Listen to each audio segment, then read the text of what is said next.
안녕하세요, 가치남입니다. 오늘 영상은 제가 오전 일찍 촬영하고 있기 때문에 목소리가 좀 잠겨서 들릴 수가 있을 거예요. 그래서 그런 부분을 좀 양해 부탁드리도록 하겠고요. 그리고 오늘은 주말인 만큼 기관과 외국인의 수급, 그리고 왜 이런 종목들을 매수했고 지금 어떤 테마에 집중을 하고 있는지 이런 다양한 전반적인 이야기를 해보도록 하겠습니다. 자, 일단 어제 미국 3대 지수를 먼저 살펴보면 시작은 그렇게 좋지 못했어요. 제가 지난 금요일날 국내 시장이 끝나고 나서 항상 나스닥 선물지수를 체크를 하거든요. 그런데 공교롭게도 국내 시장이 끝나고 나서 나스닥 선물지수가 계속 빠지는 모습이 나왔는데 그런 부분을 보면서 미장도 그렇게 흐름이 좋지 못하겠구나. 한편으로는 이런 생각을 했었습니다. 그래서 혹시나 이런 부분이 하루 종일 좋지 못하다면 또 다음 주 월요일에 국내 시장도 부진하지 않을까? 내심 이런 생각을 했었는데 다행히도 장 종료가 되었을 때 시작보다는 많은 상승을 보여주었고 대부분 보합권 내에서 마무리를 하였습니다. 자, 먼저 나스닥을 살펴보면 시작하고 몇 분 지나지 않아서 0.7%까지도 하락을 보여주었어요. 그런데 꾸준히 상승세를 보여주면서 결국에는 0.03% 보합으로 봐야 되겠죠. 크게 우리가 다음 주를 우려할 수준은 아닌 것 같다, 이런 생각이 들고요. 또 S&P 500 S&P 500도 마찬가지로 장 초반엔 좋지 못했는데 꾸준히 회복하는 흐름을 보여주면서 결국에는 약보합으로 마무리가 되었습니다. 마지막으로 다우지수 분봉이 지금 나오지 않아서 제가 일봉으로 확인해 볼게요.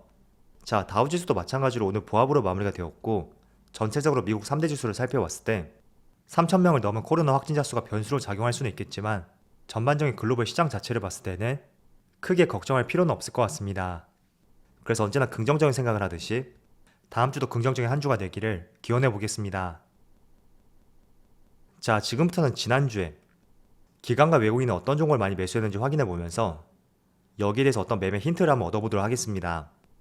자, 일단 이번 주는 9월 24일하고 25일 이틀밖에 기간이 없었어요. 그렇지만 제가 먼저 이틀간의 흐름을 살펴보니까 충분히 여기서 우리가 힌트를 얻을 수 있는 부분이 있겠더라고요. 그래서 한번 말씀을 들어볼게요. 먼저 날짜는 이틀간이고요. 그리고 외국인의 순매수 상위 종목을 살펴보면 역시 최근 들어서 삼성전자, 반도체, 외국인은 지수 흐름이 좋지 못하다고 하더라도 반도체 업종, 특히 삼성전자를 많이 매수하고 있는 것을 포착해 볼 수가 있습니다. 물론 삼성전자의 시가총액이 상당히 높기 때문에 지금의 매수 규모가 그렇게 크다고는 볼 수는 없겠지만 그래도 지난달과 다르게 꾸준히 매수세가 이어지고 있기 때문에 충분히 큰 매수세도 기대해 볼 수 있는 그런 시점이라고 생각을 하고 있습니다. 그래서 삼성전자는 제가 많이 말씀을 드렸으니까 일단 패스하도록 하겠고요.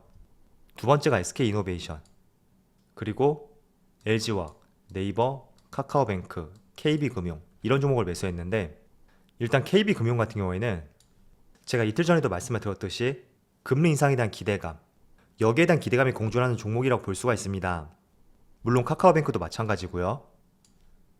그리고 기관도 한번 살펴보면 기관은 KB금융 대신에 신한지주를 많이 매수했거든요.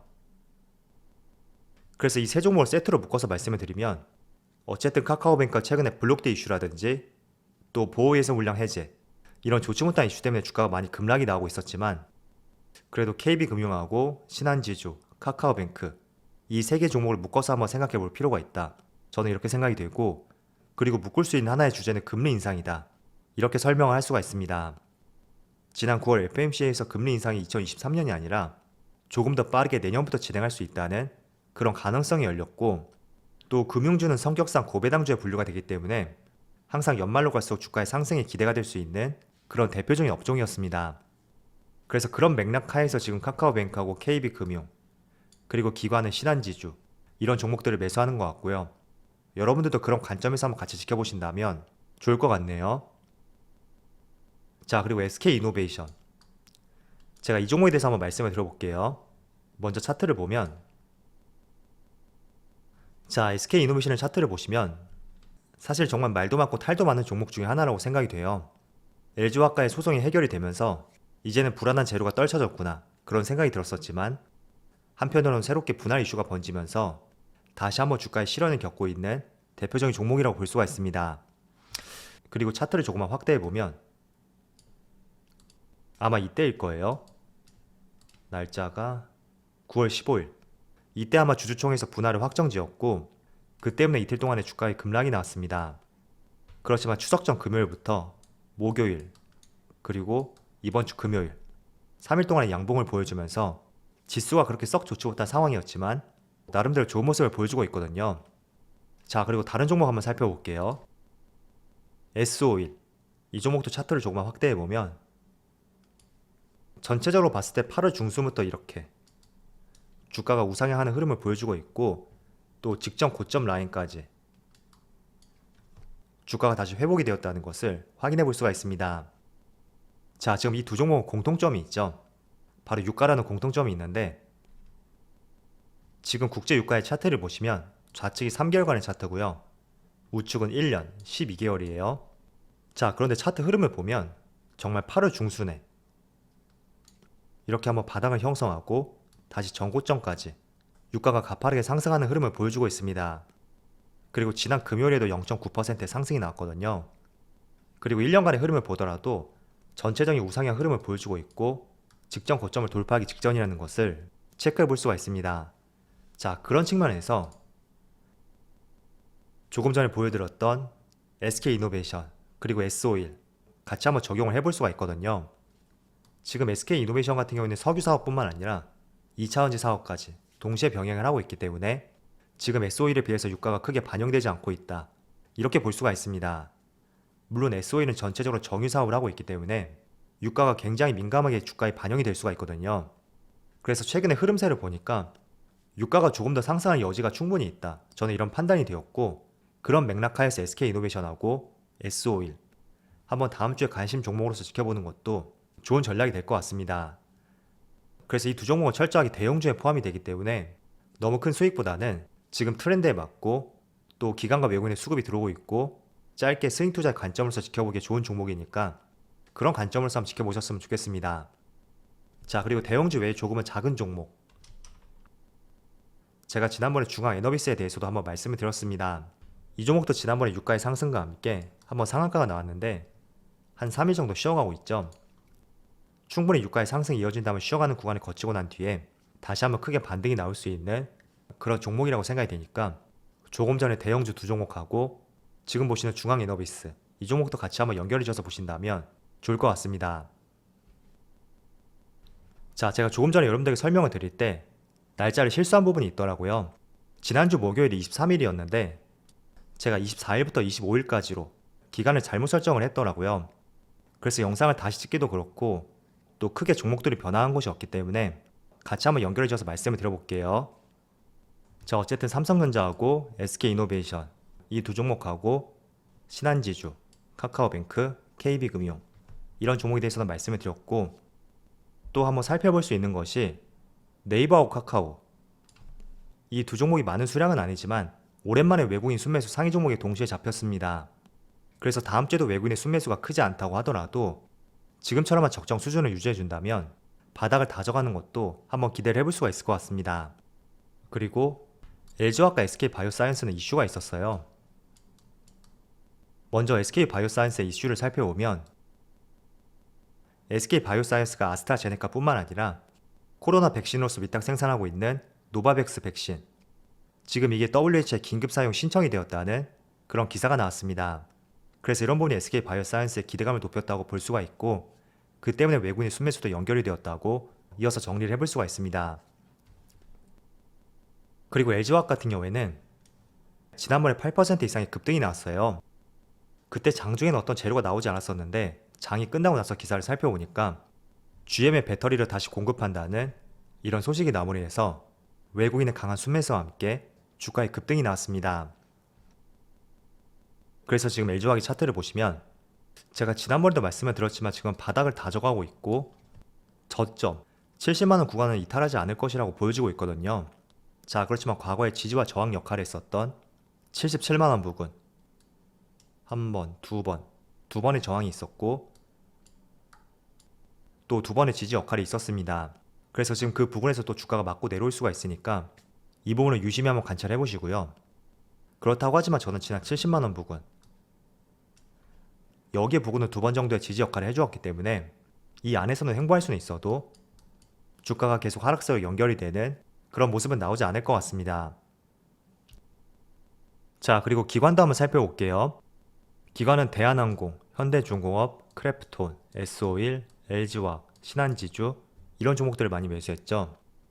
제가 신한지주는 한번 말씀을 드렸고 LG화학도 말씀드렸고 SOL까지 이렇게 말씀을 드렸어요. 그리고 크래프톤 한번 살펴볼게요. 자, 크래프톤을 먼저 살펴보기 전에 수급부터 지금 기관, 특히 연기금을 중심으로 정말 하루를 제외하고 9월 6일이죠. 이때를 제외하고 매일같이 매수세를 보여주는 정말 보기 드문 종목 중에 하나입니다. 그리고 날짜를 9월달로만 설정해보면 외국인은 전체적으로 보합권을 유지하고 있지만 그래도 퐁당퐁당 이렇게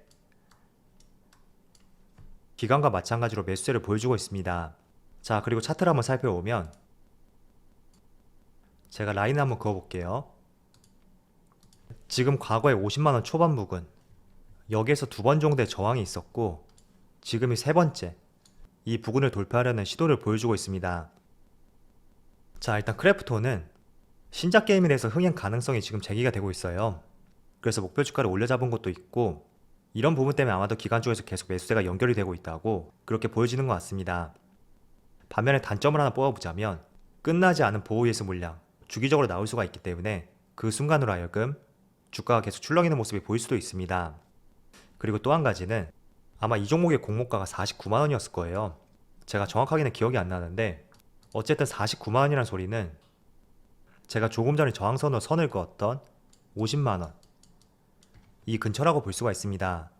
그래서 이 종목을 공모주 청약하신 분들이 있었을 텐데 상장 당일부터 일주일 동안 흐름이 정말 좋지 못했잖아요. 그리고 나서 공모가까지 왔을 때 분명히 본전에서 털고 나오자는 심리가 있었을 것이고 그 때문에 주가는 다시 한번 급락하는 모습이 나왔을 것입니다. 그리고 마찬가지로 다시 한번 50만원 근처에 왔을 때 또 한번 이 당시에 물량을 정리하지 못한 그런 주체들에 의해서 주가가 무너지는 모습이 나왔을 거예요. 물론 보호위에서 물량도 있었고 여러가지 이슈가 있었겠지만 아무튼 전체적인 이슈로 봤을 때는 50만원 부분이 굉장한 저항 역할을 할 수가 있다. 이 점을 먼저 말씀을 드리고요. 그럼에도 불구하고 제가 여러분들에게 크래프톤을 관심 가져보자 이렇게 지금 말씀드리는 이유는 과거의 저항선 이 저항선을 계속해서 돌파하려는 시도를 보여준다면 돌파할 가능성이 상당히 높습니다. 즉 어떤 저항선이 있을 때 한 번 맞고 내려온 종목과 한 번, 2번, 3번 이렇게 3번 맞고 내려오고 또 4번째 도전하는 자리일 때 이 두 종목이 있다고 가정을 해본다면 이 종목도 이렇게 돌파할 가능성이 상당히 높은 것은 후자 쪽입니다. 저항선이 이런 역할을 보여준다면 지지라인도 마찬가지예요. 처음은 그 지지선에서 반등이 나올 수가 있지만 2차례, 3차례, 4차례 다시 그 지지선까지 주가가 내려오게 된다면 그 지지라인에 이탈할 가능성이 상당히 높거든요. 자, 대표적인 종목을 하나 보여드릴게요. SK바이오사이언스 차트를 조금만 줄여보면 자, 과거에 17만원 부근 한번 살펴보겠습니다. 이때 당시에는 한 차례, 2차례, 3차례 그리고 4번째 과거에 17만원 부근에서 지금 3번의 저항 역할을 하였고 4번째 도전하는 자리에서 그 저항선을 강하게 돌파하고 이렇게 끊임없이 상승하는 흐름이 나왔습니다. 그래서 그런 맥락하에서 조금 전에 보여드렸던 크래프톤 기간에 엄청난 수급이 계속해서 들어오고 있고 그렇다고 외국인은 반대로 매도하는 포지션도 아니기 때문에 수급적인 측면도 긍정적이라 생각이 되고요. 또 두 번째는 신작 게임에 대한 기대감 이런 것들이 상존하고 있기 때문에 방금 전 SK바이오사이언스와 마찬가지로 지금 2번의 저항선 역할을 했고 3번째 도전하는 자리인데 지금 위치에서는 한번 관심을 가져봐도 좋을 것 같다고 생각하고 있습니다. 물론 3번째에서 돌파하지 못하고 이렇게 주가가 내려온다고 하더라도 기간의 수급이 여전하다면 저는 다시 한번 전고점을 돌파할 수 있는 그런 시도를 보여줄 것이라고 생각하고 있습니다. 그래서 지금 크래프톤 SK바이오사이언스에 빗대서 말씀드렸는데 같이 한번 고민해 보신다면 좋을 것 같습니다. 자, 오늘 기관과 외국인의 순매수 상위 종목을 보면서 다양한 이슈에 대해서 말씀을 드렸습니다. 처음에 시작할 때 목소리가 굉장히 잠겼었는데 마칠 때 되니까 목소리가 조금 풀리는 것 같아요. 아무튼 내용 전달이 잘 되었으면 좋겠고요. 또 다음 주부터는 주식시장이 본격적으로 시작하니까 다들 힘내시고 화이팅 하셨으면 좋겠습니다. 자, 그럼 오늘 영상 여기서 마치도록 하고요. 언제나 여러분들의 성공 투자를 기원하도록 하겠습니다. 감사합니다.